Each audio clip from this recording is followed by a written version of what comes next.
não ajudar quem está passando por dificuldade, porque está passando pelo julgamento de Deus, pela correção de Deus, até que ponto isso pode interferir na nossa ação de ajudar o próximo, de amar o próximo? Como diz a parábola do bom samaritano, que ajudou aquela pessoa que estava caída ali à beira do caminho. E eu estive meditando muito sobre esse assunto e Deus estava falando ao meu coração, em orações, sobre isso. Porque se você aponta o dedo para quem está sendo castigado, entre aspas, né, assim, que está sendo corrigido por Deus, é pecado. Você rir da pessoa que está sendo corrigido é pecado. Então a gente já sabe que ajudar a pessoa que está sofrendo a sofrer mais é pior, porque Deus corrige a quem Ele ama. Então, se Ele está corrigindo essa pessoa, é porque Ele a ama. Então, imagina eu colocar minha filha, meu filho, de castigo, de um castigo até cruel, e outras pessoas, conhecidas ou desconhecidas, vão começar a zombar, pisar ou fazer alguma coisa para piorar o sofrimento daquele meu filho. É óbvio que eu vou tratar com aquelas pessoas. Talvez eu espere terminar o castigo dos meus filhos e depois trate com aquelas pessoas, mas talvez eu já trate antes. Porque por mais que eu tenha apunhado eles de castigo, eu não quero que eles sejam abandonados pelos outros. As pessoas devem e podem estender a mão no sentido de você tem que obedecer sua mãe, você tem que fazer o que ela manda, e no sentido de não deixar perecer de fome, de sede, de frio. Então, existe ajuda que deve ser dada para quem está sendo corrigido por Deus. Senão, a gente vai atrair a ira de Deus para nós. Vamos pegar, por exemplo, o bom samaritano e a pessoa que estava caída ali. Ela não morreu, não fala de onde ela veio, para onde ela foi. E essa pessoa que a socorreu, ele apenas mudou a rota da programação do dia dele. Ele foi ali, tratou aquela pessoa, levou para uma hospedaria e deixou pago os dias que a pessoa precisava ficar lá. Ele não deu um emprego, ele não foi atrás dos guardas para recuperar os bens, ele não foi na justiça para tentar ver o que aconteceu, como poderia ajudar. Ele apenas ajudou momentaneamente o que aquela pessoa estava precisando. Então, se a pessoa está realmente passando por uma repreensão por parte de Deus por algo que fez, esse é o tipo de ajuda que a gente pode e deve oferecer, porque a pessoa vai ver nessa ajuda Deus. Então, o pai castiga o filho, e se outras pessoas dão algum tipo de ajuda, não sociedade, não emprego, não vou te sustentar, vou te dar... Não, eu estou te falando ajuda momentânea para aquela necessidade momentânea para que aquela pessoa consiga refletir o que vai fazer da vida. Os sócios que surgem nessa fase geralmente são aproveitadores.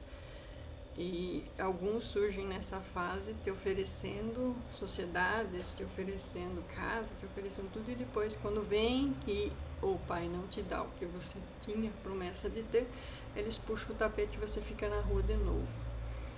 Então, a bênção que está prevista de Deus para você é para você.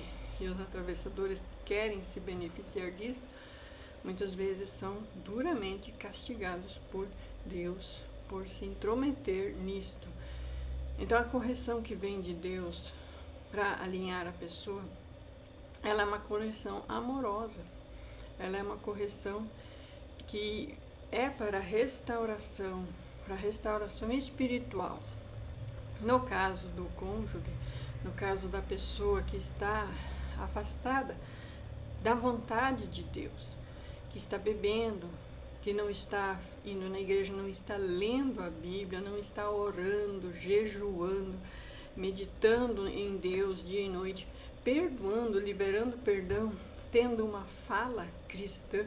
Então essa pessoa que está afastada da vontade do viver cristão, ele acaba assim tendo essa correção da parte de Deus para ele se alinhar, se apunhar no caminho da vontade do que o Senhor tem previsto para a vida dele, da família que Deus deu para ele.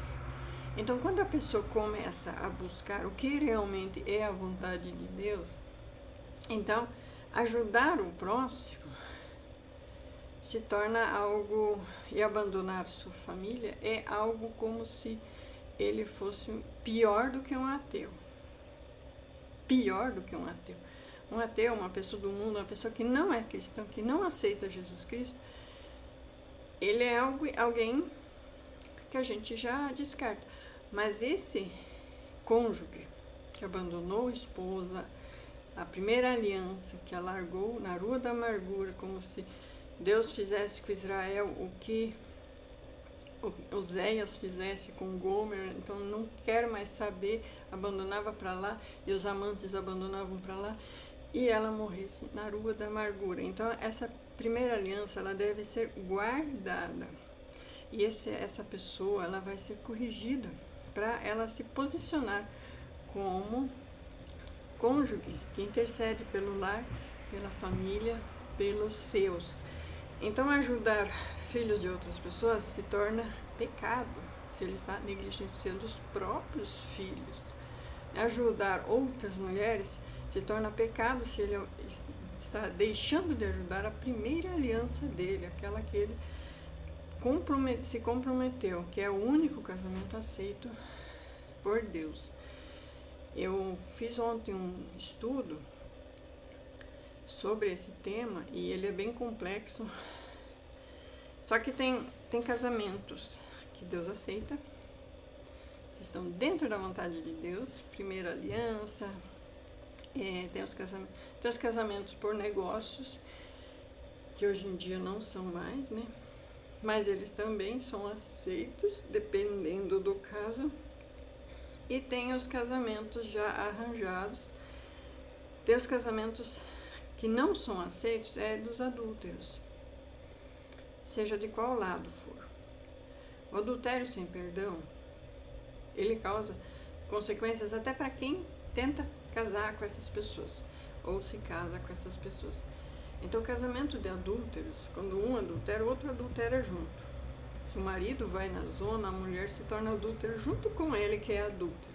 Então, como os dois são uma aliança só, os dois andam juntos. A purificação deve vir dos dois. Mas se um está em pecado, o outro deve se santificar mais. Quanto mais esse for para o pecado, mais esse deve se santificar.